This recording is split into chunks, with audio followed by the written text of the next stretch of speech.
Welcome to episode 23 of the Sports Geek podcast. On today's episode, what can sports learn from Gary V? We chat with Shane Harmon from Westpac Stadium about sports and digital. And how did the Warriors get me out of bed at 5 o'clock in the morning? Welcome to the Sports Geek podcast, the podcast built for the sports digital marketer. And now, here's your host, working through rehab because he still fancies himself a dancer, Sean Callanan. Thanks, DJ Joel. My name is Sean Callanan from Sports Geek, and this is another episode of the Sports Geek podcast. Thank you very much for downloading. On today's episode, we're going to have a chat with a good friend of mine, Shane Harmon, who's the CEO of Westpac Stadium, about some of the things he's looking to do in his new role there around activating the stadium in Wellington, New Zealand. And also later, we'll look at Warriors Live, a Google Hangout on air where the Golden State Warriors invited fans to watch practice, and there was a bit of a Google Hangout while it happened, and I was lucky enough to be part of it. But first, here's my chat with Shane Harmon, CEO of Westpac Stadium, on ABC Grandstand with Francis Leach.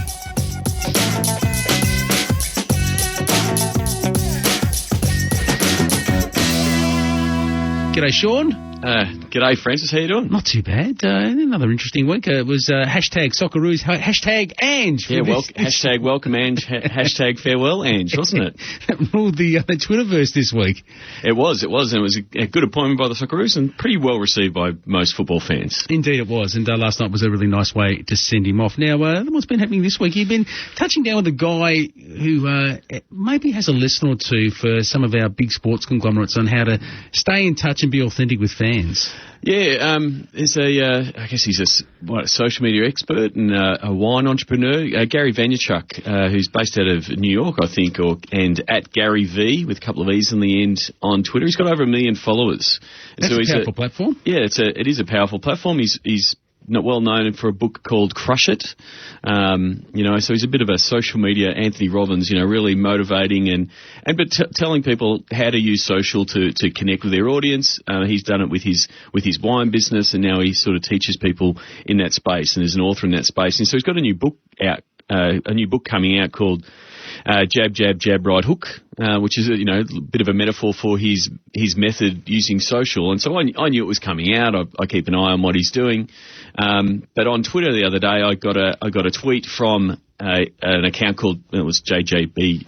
Let me get it right. JJJRH Book on Twitter said, "I hope you're crushing it in Melbourne, SC." So very specific. It was directed, it wasn't a direct message, but it was a reply effectively straight to me.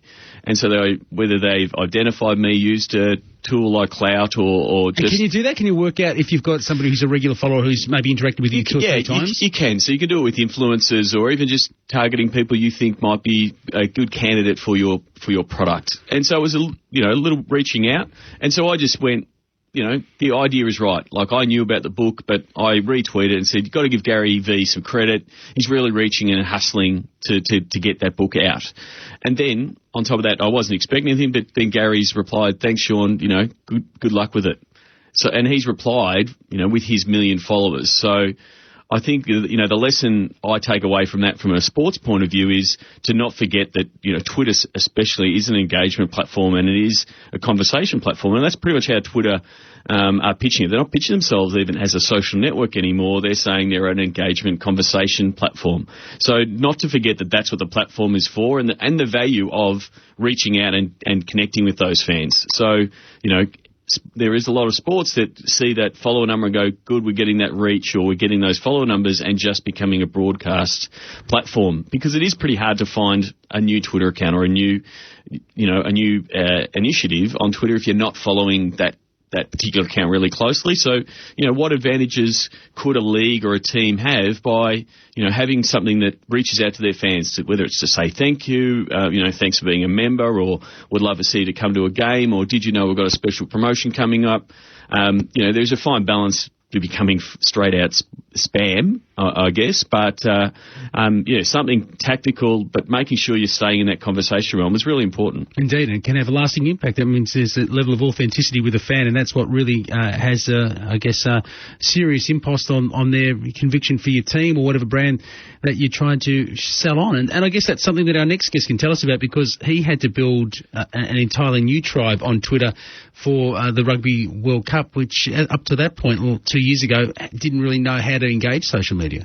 Yes, that was old school, and I think we've got Shane Harmon on the line, who's now the CEO of Westpac Stadium in Wellington, but was also one of the guys behind all things social at the Rugby World Cup in 2011. Shane, you there? Good morning, Sean. How are you, Shane? Welcome back to a Grandstand Breakfast. Good morning. Good morning at St. Frankly. How are you? I'm good. Sean Cullinan.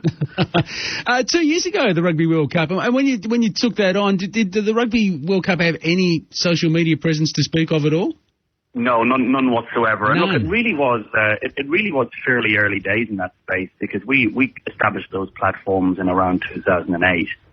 So, any teams or leagues around the world that really were only dipping their toes in the water at that stage.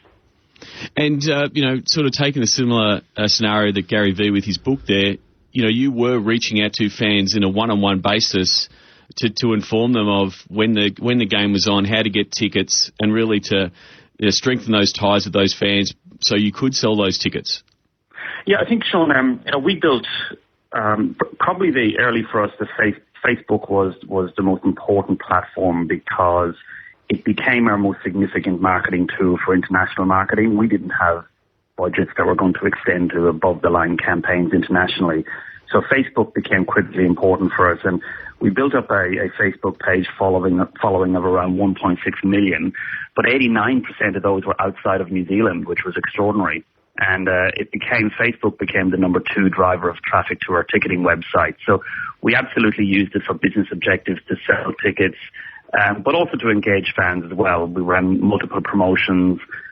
And then Twitter was a bit of a slow burner for us, but then it came into its own, particularly when we were facing issues along the way. And the biggest issue we faced 6 months out from the tournament, of course, was the Christchurch earthquake. And we had to move 8 games out of Christchurch and really refund $26 million of tickets and start again. And we had a large number of fans from international markets who booked flights, accommodation, etc. And in an information vacuum after the earthquake, while people, the first few days, obviously a lot of empathy, but human nature after a few days comes back to, well, how does this impact me? And we absolutely got involved in the conversation where there was misinformation or people needed assistance. While we weren't responsible for airlines and hotels, we got involved there as well and tried to help fans and connect them with the appropriate authorities to help them out. So it became a great medium to help fans to correct misconceptions and misperceptions, and really just to engage one-on-one. And such a dynamic tool as well, I guess, because things will be changing on the ground all of the time. Absolutely. And I think Twitter's actually left Facebook for dead as a live engagement platform for major events in sports, as far as I'm concerned. And I think in the next Rugby World Cup, I would hope you would see Twitter become a much more vibrant platform than maybe it was even during 2011, because it's really come on leaps and bounds, and it's such an open platform as well. And I think one of the big disadvantages that Facebook has is that so many people have locked down their profiles, whereas Twitter's such an open platform, it really helps in that engagement. Can I just ask you also, Sean was talking about before, the power of, the personal touch. So if you respond directly to an inquiry, how much validity does that give you with the customer in terms of their sense that you actually care about their circumstance? Look, I think maybe a year or 2 years ago, people, were surprised, delighted if you responded to them. I think now it's becoming more of an expectation and the norm. And when people tweet a corporate account or a sports account and there's a question or an issue, they're generally expecting to get a response now. So I don't think it's such a big deal or excitement anymore for people to actually get a response. It is becoming the norm, and people are using Twitter now as a means of extracting customer service. So It's always nice, I suppose, if you've got a verified account with, several 100,000 or 1 million followers, like Sean's example early on of Gary V, and he's just a machine. He's always responded to anything I've ever said to him. But you do still get a bit of a buzz, I suppose, when somebody with that large of a following, does take the time to respond to you. So now in your new role at Westpac Stadium, and how is what you've learned from Rugby World Cup and that expectation of customer service that keeps rising all the time? Yes. What does that mean for your new role, and what are you looking to do with Westpac Stadium? Well, I've been in the job now about 10 weeks, Sean, and the first thing I did on day one was to establish a Twitter account. There wasn't one before, and I've got that up and running and verified, and it's got 600-700 followers there at the moment in a few weeks, which is great. I think what it allows us to do as a venue, because venues, a lot of venues don't have a real strong personality like a team has, and what Twitter allows us to do is to humanize a venue that many people will see as a facility, a building, but the heart and soul of it is going to be the team and the product that's out there on the field. So I think what we're doing is giving our stadium a personality. Stadiums are often soft targets. You'll have plenty of comments on the food and beverage selection, or the performance of security, or the weather. You can get blamed for all kinds of things being a stadium. But opening up on Twitter and responding to these inquiries, I think, is a great way of actually giving the stadium some personality that maybe it previously didn't have. And some connectivity too. I mean, absolutely. Is it important? Because, as you know from your Australian sporting experience, one of the big stadiums here, it's very hard to actually share your experience because the Wi-Fi platform just won't allow the traffic.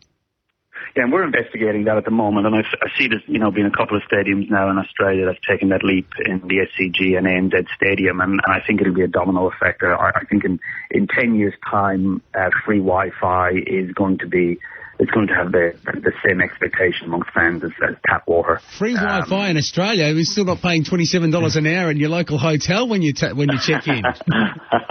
There is an expectation at SEAT this year. The expectation is that Wi-Fi and access to Wi-Fi will be as expected as bathrooms in stadiums in the future. Yeah. I mean, and I agree with you what you were saying about the stadium point of view from a social. It lets you tell both the stadium story and tell the story behind the people behind it, but then also allows you to tell the fan story as well. Good on you, Shane. Absolutely. Good to talk to you. Enjoy your Saturday there in beautiful Wellington.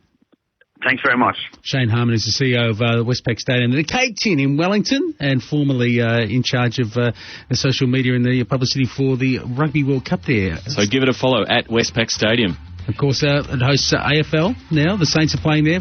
Rugby, most importantly, cricket, and also the A-League, the Wellington Phoenix, who've started their campaign in fairly good nick as well. Sean, thanks for coming in. Remind people where they can find you in the digital universe. SportsGeekHQ.com or look up SportsGeek in iTunes. Sign up for Sports Geek News at sportsgeekhq.com/sign up now. Thanks again to Shane Harmon for joining me on ABC Grandstand. Didn't actually get a chance to talk about a big event that's coming up for Westpac Stadium, so give Westpac Stadium a follow. They've got the World Cup Brazil qualifier coming up on the 20th of November with the All Whites, the New Zealand football team, taking on Mexico for a spot in Brazil. So it should be a big game, and I look forward to seeing the Westpac Stadium crew handle it, and I expect to see a few absolute cracking tweets for a massive crowd, because I'm sure the New Zealand All White fans will get behind it. Up next, I had a chat with Half on Halftime on SEN about Warriors Live, a Google Hangout that was hosted prior to the NBA season that took Warriors fans, or any fans for that matter, around the world into a Warriors practice using Google Hangouts.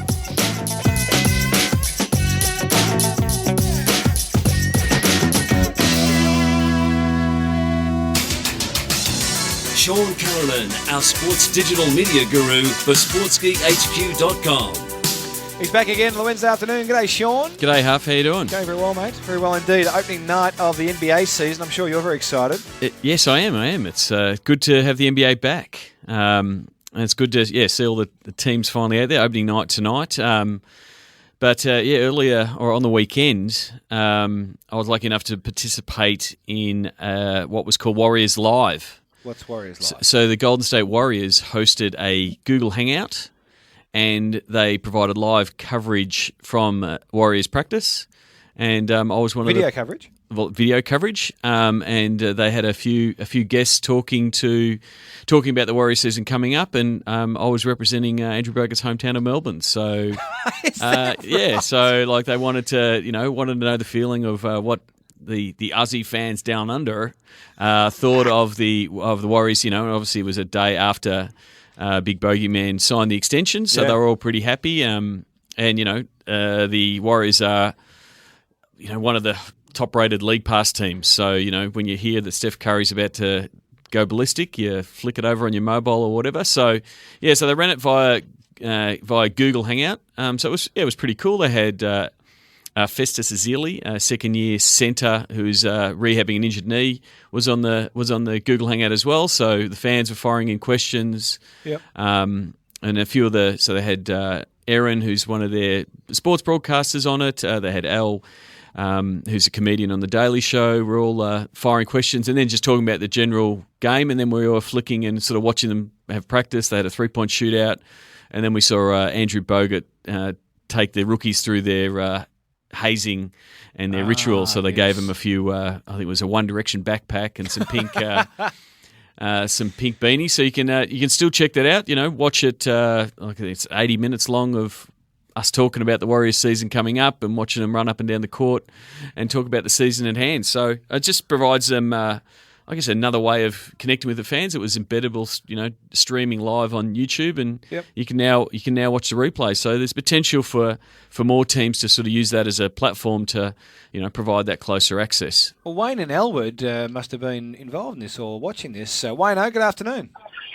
Yeah, g'day, fellas. Arth and Sean. Yes, I did click on that link and watched I watched it. I didn't watch it live because I wasn't up at 5 like Sean was, but that was amazing, mate, to see what they went through and what you guys did. Superstar Sean sitting on the panel there was fantastic. And then Andrew Bogut at the end when I think it was a Hello Kitty backpack.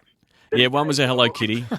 It was something that, just streets ahead of everybody else, and for fans to be able to click in and watch that was amazing. It was really good. And the thing is, it was effectively, when it was live, if you were watching it live, you could pick and say, I don't want to see the talking heads. I just want to watch the vision of the practice. So you could you select the view, and you could say, I want to watch the vision of them doing 3-man weaves and running post drills and stuff like that.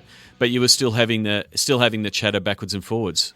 Right, and so they're the only ones doing this, the Warriors? Oh, so there's a few doing it, but it was the first one to sort of do it live at a practice and sort of have, they had their voiceover, they had their TV guy sort of hosting it. We were talking to Mark Jackson while he was out on the court, asking them about how practice was going and stuff like that. So, they're really looking forward to the season at hand, and so I pushed the case for the Warriors to make a sojourn down to Australia. I said we're ready for an NBA game, so hopefully we can get them down here. They were in China earlier this year as part of the promotion in Australia. Andrew Bogut's out there pushing that barrier to say, hey, we've got to have an NBA game down in Australia. Yeah, well, I heard the NBA respond to calls for that, and so certainly they're looking into that market.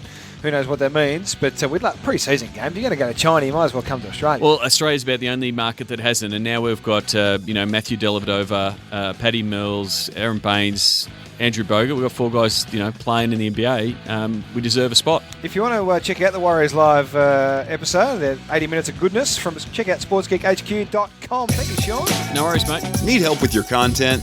Book in for a content brainstorming session with Sports Geek now. Go to sportsgeekhq.com/work.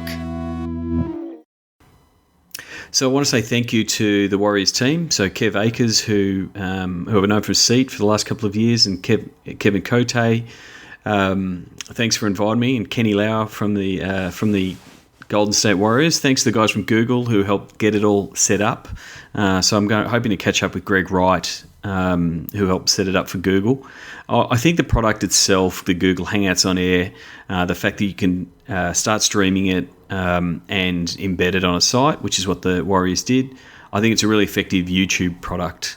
I'm not sure if it's still going to get activated on Google+, But from my point of view, it's a really, really nifty. That's probably better. There's probably a better description than that. A really nifty YouTube product for a live streaming point of view. Some of the sort of technical things that I saw from my position as a panelist on it. They ran it as a private hangout. They didn't let fans go in, so you didn't have the problem of having to moderate or those kind of things. And they pretty much ran the hangout via two links into the hangout. So they had one that was pretty much pointed at Festus, who was at the stadium at the practice facility as well, and then they had another one that was obviously connected to a vision switcher, so it would either switch between showing Tim Roy, the Warriors announcer, and flicking between shots from practice. But there was obviously some technical hurdles they had to cover, and if you have watched the video, there was some issues with the microphone and the earpiece that Coach Mark Jackson had when we were trying to talk to him. But overall, I think it was really important that they had Festus on there. If it had have just been a panel of fans and journalists and those kind of things, then it would have all the questions would have sort of just floundered. So I think the fact that they were able to have a player on as well as effectively a host in Tim, I think it worked really well. So give it a watch. I do think the live element really amps it up. The fact that you can pick and choose the camera angles you want to watch.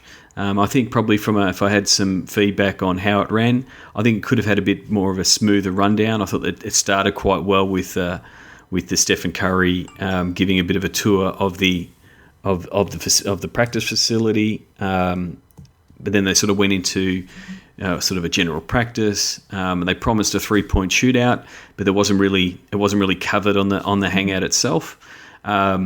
But the fans who were watching, and I was again following along on Twitter while actually on the hangout, they really loved it. Like to get that kind of insider view of a team at training was pretty special for the fans. So yeah, I'm hoping to have speak to a couple of the Warriors guys once the season is in full swing and they can bring their heads up. To chat about how it went and what they're expecting for the season at hand. And also, hopefully, talking to the Google guys about where they see Google Hangouts on Air being positioned. I think it's a really unique property that's the only thing that Google Plus can really hang its hat on. And it's it's obviously its partnership with YouTube. So I think it is something that sports should be definitely having a look at. So. And it was, as I said, it was well worth me getting up at 4:30 or for the 5 a.m. start. And if you actually watch the video, you can actually watch the sunrise actually happening behind me while the practice is going on. So, it's part of the problem of living on the other side of the world. But I'm more than happy to get up early for cool digital initiatives like that. And a little thank you to Wayne from Elwood for calling up during my segment on halftime. Good to know people are clicking on my links, and I completely agree. There's great initiative by the Warriors there. Now, that clock is to remind me to continue my dedication of this episode. This is episode 23. You can get the show notes and all the links to things I've talked about on the show at sportsgeekhq.com/23, and really, who couldn't I dedicate this to but none other than Michael Jordan, the greatest basketballer that has ever lived, and that's coming from a Detroit Pistons fan who had a fierce rivalry with Michael Jordan, but number 23 will always be Michael Jordan in my eyes. So that's it for the show. Sounds of the Game is just coming up right now, and it is actually a clue for the guest on episode 24 coming up in.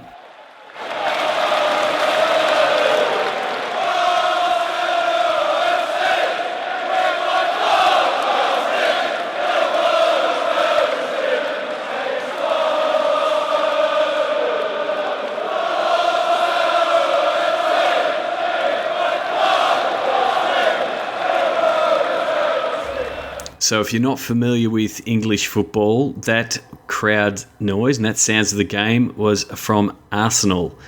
Arsenal Football Club in the EPL over in the UK, and I'm very lucky to have Richard Clark, content editor at the Arsenal Media Group, will be actually on the next podcast. Looking forward to that, so tune in. If you haven't subscribed, please do so. Please tell your friends about the Sports Geek podcast, and if you could leave a review, that would be great. We are now starting to upload them all onto SoundCloud, and we are on Player FM. Speak to you soon. Cheers. Please leave a review on iTunes. Go to sportsgeekhq.com/iTunes. Find all Sports Geek podcasts at sportsgeekhq.com/SGP. Check out which teams work with Sports Geek at sportsgeekhq.com/clients. Thanks for listening to the Sports Geek Podcast.